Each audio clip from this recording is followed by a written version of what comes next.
All right, everybody, we are back again for another episode of the Coach's Compass. Now, I know what season we're on. It's season 6. Don't know what episode we're on, though. We just continue to record, continue to bring on cool guests from all across the world. Now, remember, hit that like, subscribe, comment button down below to continue to have this thing grow. Continue to bring on cool guests from all across the world. Now, I've got another special guest with me here today. I've got Coach Asa, who is a strength conditioning coach for the Long Island Nets. Coach, thank you, and welcome to the Coach's Compass.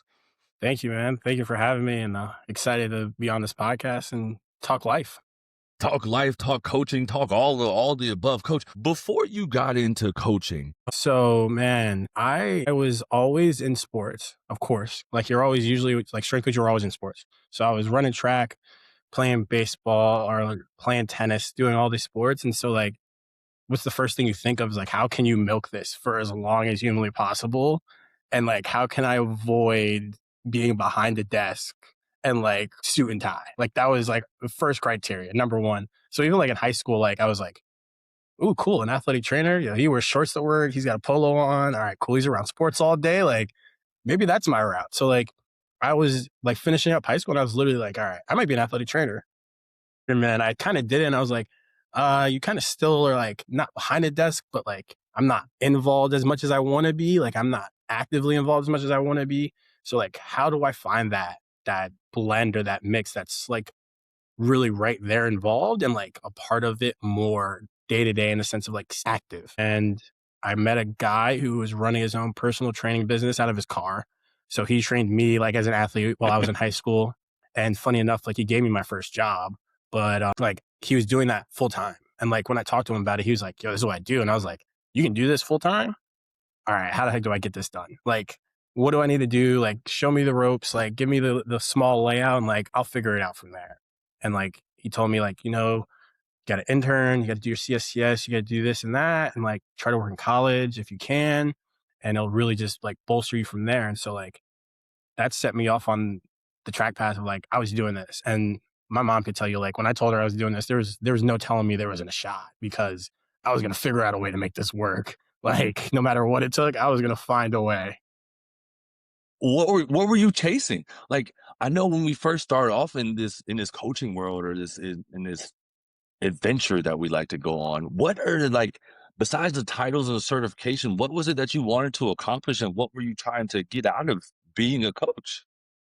Honestly, I think I was trying to get the level of success for other people that I thought I could have had if I knew more earlier. And like you look back at it now when you're a strength coach and you're like, yo, if I knew all of the finite small things that I know like now that I knew back then, like I would have been a completely different athlete. I would have been a completely different person. Like who knows what like my success path would have been like. Like who knows what my grand like end picture like. My main sport growing up was tennis. And like, did I become a college tennis player? Yeah. Did I like have a decent or good career? Yeah. But like knowing what I know now, and if I applied it back then, like who knows where the heck I could have ended up. Like I played D3 tennis and no knock on D3. It was competitive, but like I could have maybe been a high major Division I tennis player, or I could have been a completely different sport athlete and like had the tools I needed to be super successful at it. So like, I look at it now and like I work mainly with basketball. When I go back to see high school kids and I see like middle school kids, like I can tell them straight up like, hey, if you think you're on the right path for success, I can tell you you're close or you're not. Like I can lay it out for you because I've seen this track path play out 100 different ways. So like, if you're going to ask, I'm going to tell you the truth and I know. So like now looking back at it, like it's just the level of success that you can offer these athletes with the information that you have. So we could have been watching you at the Australian Open or the Wimbledon right now if the path was completely different. But you also talk about like we're talking about a tennis player now training basketball players. Yeah. What was that transition like, and how hard is it to get guys? Because I think, you know, a lot of people, even at the youth sector, private sector side of things, are like, I want to train with somebody that played my sport, so they're going to know it the best. How is it to get people to buy into like, hey, a former tennis player can still be your strength conditioning coach at this high level and still get you to where you need to get to? I think like it's a level of openness about like, okay, I don't play, but I'm around the sport a lot. Like my little brother played basketball. So it wasn't like basketball was this foreign concept to me. Like I trained my little brother throughout his AAU career and people saw like him develop and become a little bit more successful. And they would be like, okay, so he knows what he's doing. But secondly, like basketball, like I love basketball. So like, it's not hard for me to sit down and watch the game. Like, I think one of the biggest things you have to realize as a strength coach, like if you're going to specialize in sport, you better like that sport a lot to the point where like you're okay with it. If like you're not okay being around a certain sport, I would avoid it as much as you can. Like, it's just not going to be a beneficial relationship, because I liked basketball enough that I wanted to be at practices and like I wanted to be around practices. Like, some people work with the sport and you're like, I don't want to go to practice. That's like half of the battle when it comes to like athletes. Like, I got more buy-in when I worked college, and like even now I'm around practice all the time, but like I get more buy-in because I go to practices, because I'm a part of practices, because I want to be a part of what's going on in the day-to-day of practice. So like I had athletes and I have athletes now who are like, you know what the practice plan looks like? Yeah, I know what the practice plan looks like. I try to communicate about it and change things. So like I'm involved in that process. So if I'm involved in that process, then how much more do you think I'm thinking about what I do when I write your program, or what I do with the X's and O's of your program, and when I test and I look at your numbers and I'm trying to compare you to 8 other athletes on the team. So I think that's the first part of it. And then the second part is just like open dialogue and communication. Like, if you don't know something about someone's sport, like you have to just say, you know what, I don't know what you're talking about. You explain it to me. Let's have a conversation about it. And then I can figure this out and make it a part of something. I think like that's the biggest part. Like, if you're going to work with a sport, even if you don't know the sport, have the willingness to sit down with the head coach or an assistant coach or a bunch of players and be like, break down what you think is important to the sport. Break down what you think makes and breaks a basketball player.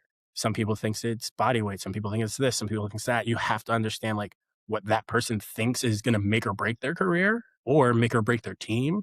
And then when you start programming for them, you can sprinkle in what you think is important, but then you also know the big staples of what they feel like is important. But that's a hard pill to swallow, right? Because you come in thinking that, hey, I know what they need, right? Coach, I don't need to ask you, right? I'm here to do my job. You do your job of handling stuff on the court, and I'll make sure the players are ready for that. So how hard was it to swallow that pride and realize like, hey, like this is a working environment. Like I've got to talk to the coach, I've got to talk to the players and figure out the program around that. And even if I don't know the sport, right? Like I've got to sit down with them and like actually try to understand it.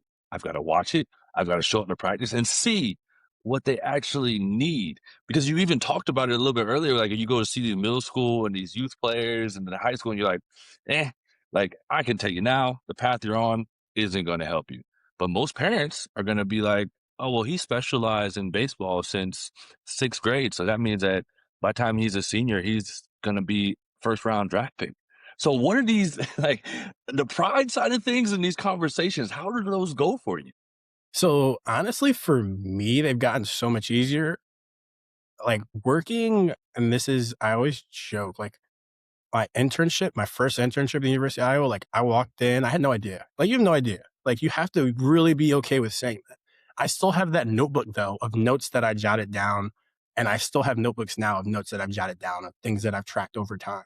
So like, I don't know everything. Like, I just have to admit that. And like, when I got to Iowa, like, it was like everything they basically explained to me was a foreign concept. And I had to be willing to be like, yo, I have to go research this on my own on the back end and learn more. So like that, I think helped me a lot in the front, like fourth, cause like I got into strength and conditioning late. Like I was 23, like 22, 23 with my first like internship in the college like setting. You're usually doing that at 18, 19. So you probably have an earlier background. So I had to accept the fact that like, one, I'm older. Two, like some people are probably going to be way more experienced than me than this because they've already been doing it for so long. And then three, like everything that I learned though is just going to help me like expedite this process. So that was the first thing. And then I think the second thing that humbled me fully was my first grad assistant job. I had football, men's and women's soccer, men's and women's tennis, and dance team. And I had the dance team. And I can tell you, bro, when he told me that, my brain went, I got what? Like, I'm working with who? Bro, I don't even know like what you do. Like, I can't even fathom like what you do on a day to day. So like I had a dance team and like I had to legitimately, I wrote like a bare bone program, had nothing in it, super complex. And then I had to go to the dance team and the coach and be like, I have to watch practices. Like I have to watch this. I don't know, like respectfully, I don't know anything. So like, I don't even know how the like dance team competition works. Like, I don't even know when like your main like time frame of year is. Like, I know we're going to do shows throughout the year for like the teams and stuff, but like, when does it like matter for you guys to like be in your best shape? So like, I think like having that type of sport, like especially is eye opening in the beginning of what you need to like be willing to accept or understand is like, I don't know too much. Okay, cool.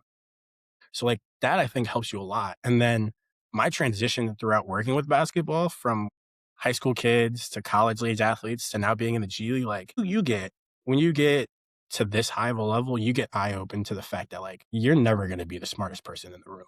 Like there, if you, I tell people this all the time, like if you think you're going to get to like an NBA team or a high level college professional setting of some kind and think you're going to like outsmart people, you are in for a rude awakening.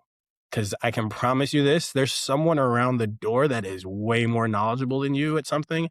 And if you can't accept that, like you're going to hurt yourself more. So like I have phone calls and I have talks with people who are in the room with me now. And I go, yeah, you know way more than me. I'm going to research this later and then we can have a conversation about it again. Like I'm going to pass the baton on things that I don't know. And then I'm going to go and learn from you, or I'm going to go learn about it for myself and then come back and then we talk about it more. So I think like that is what made it so easy for like the pride piece to just like be okay, because I do know where I'm an expert at. I do know where my X's and O's at. And I do know like where I'm going to like strive and be really good at. So that's going to help me. But where I'm not good at, you know what? I'm going to pass the baton. I'm going to follow for a little bit and then I'm going to come back and then we're going to kind of, maybe we'll be neck and neck, but you'll probably still be running a little bit faster than me. Yeah, that's okay. Because you talk about getting the dance team. You told me that, and I'm like, man, like, what would I do with our dance team?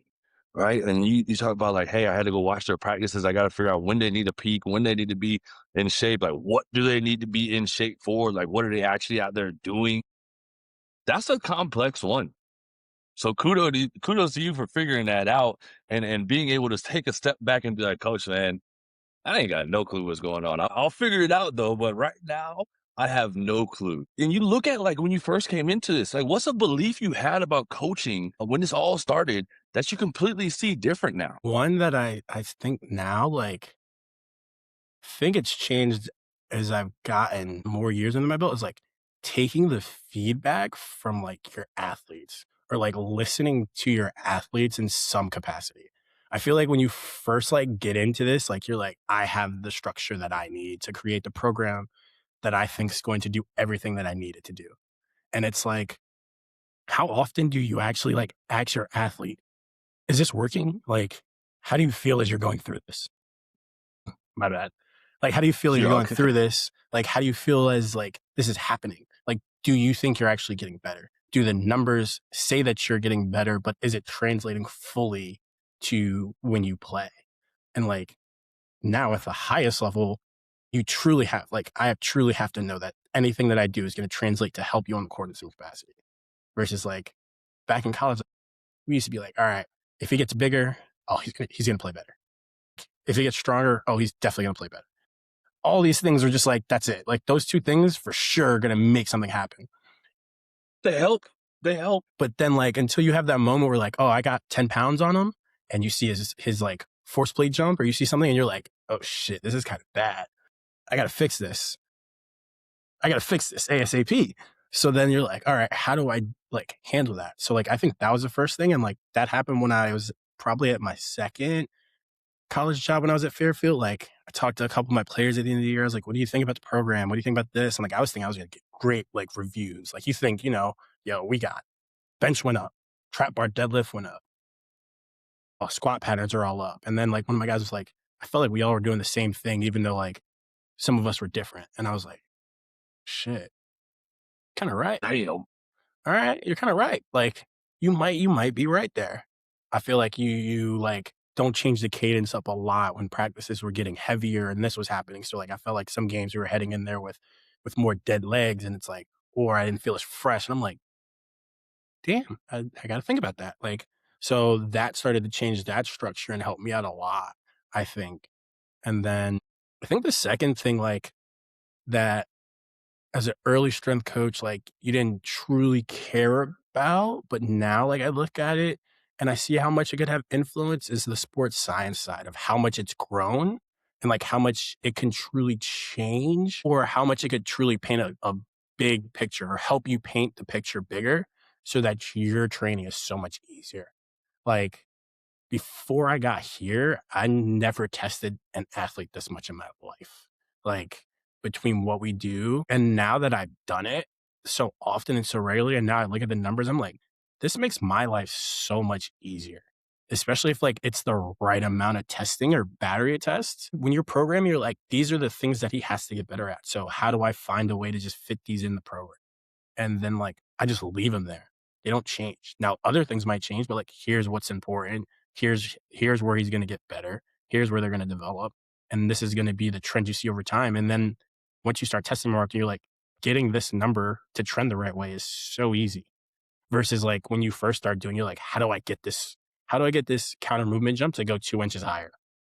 And you're like harping on it, but you're like, maybe there's other tests that could easily go up. That's just going to give me the same thing or give me the same like result for the athlete.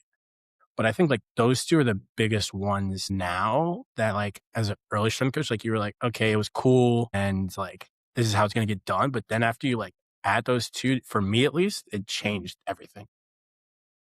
And some people are combative with the sports science side of things. When you talk about the new areas of technology and stuff, because there is a whole nother side, right, that hides behind the technology and only does everything driven off of the technology and doesn't use their coach's eye. Right, because there is the element of using your coach's eye to know how to program and what you're doing with your athletes and talk, like you said, building that relationship, talking to your athletes.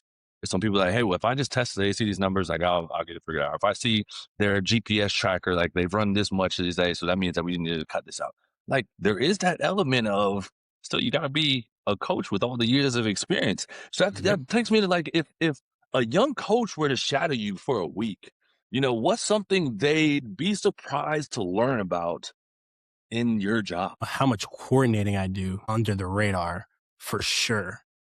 I mean, like if you could see like the planning out like a day, the amount of text messages that I probably go through just to coordinate like 2 hours of a day is insanity.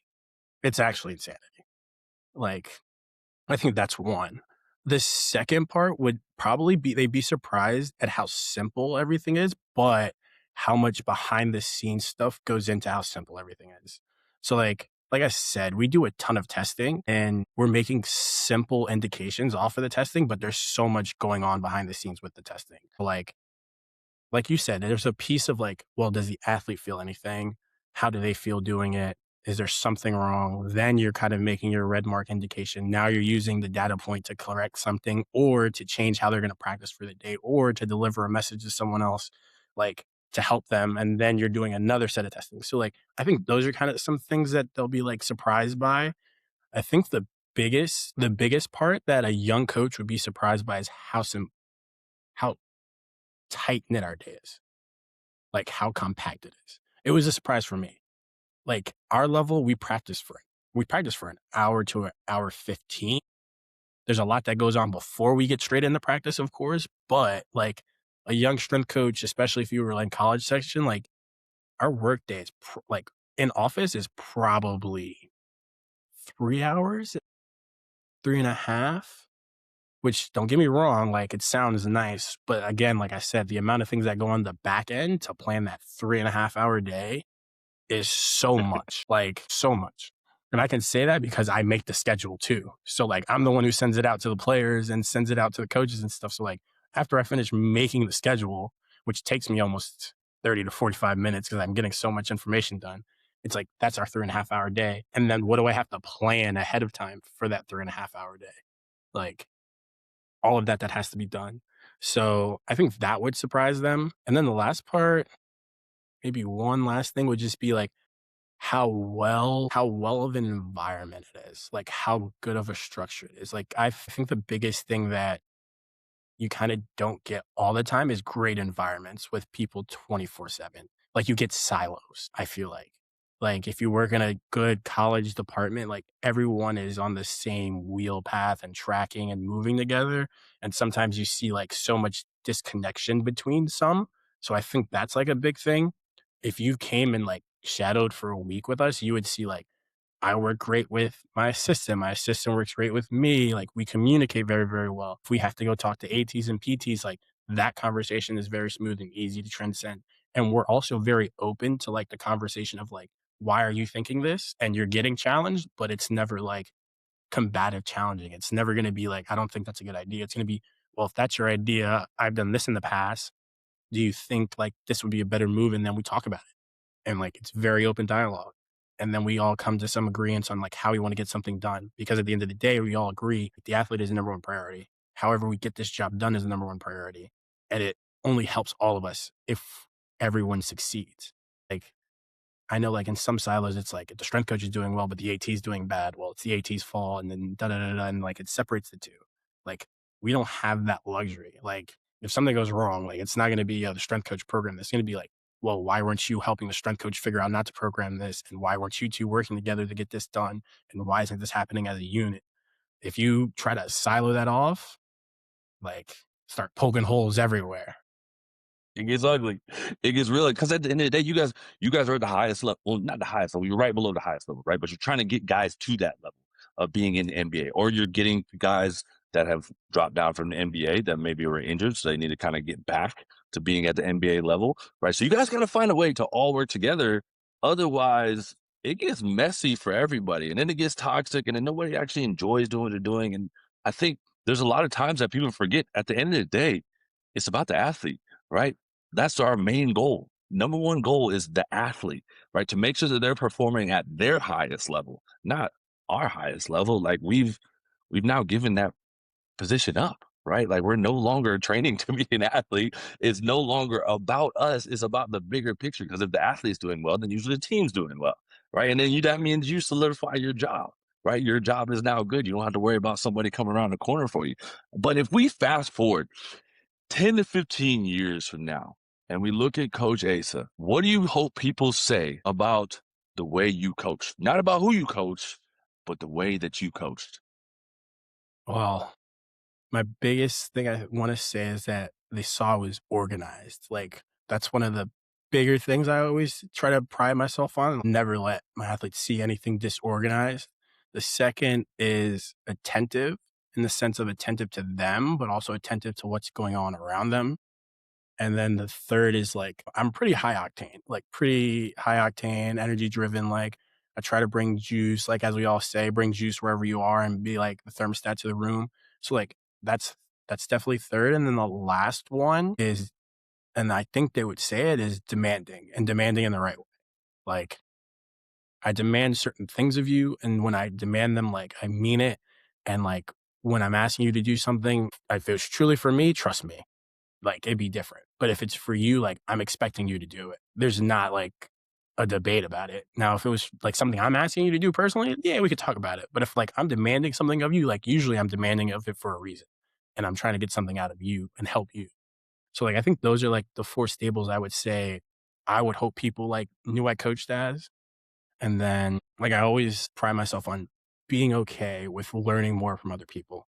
So like being willing, like I said, to just, I don't know this, explain it to me, let me go research it, and then let's talk about it later. I never shut ideas down. Like I'm never one to be like, no, I think that's stupid and just push it off to the side. It's like, no, I just don't know it. You know it better than me. Go ahead and explain it and let me go figure it out for a little bit and then come back and talk to you about it.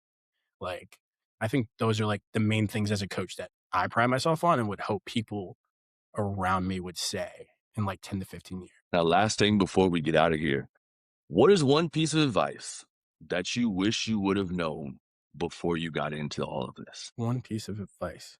You can't outwork a bad environment. Like, I think one of the biggest things as a strength coach, especially in like the strength and conditioning field, we try to pride ourselves on is like you can outwork anything. Like you can find a way to outwork anything and beat it. But I've come to see no matter like you have to be in a good environment that develops you, but then you also have to be in a good environment with the people that are around you.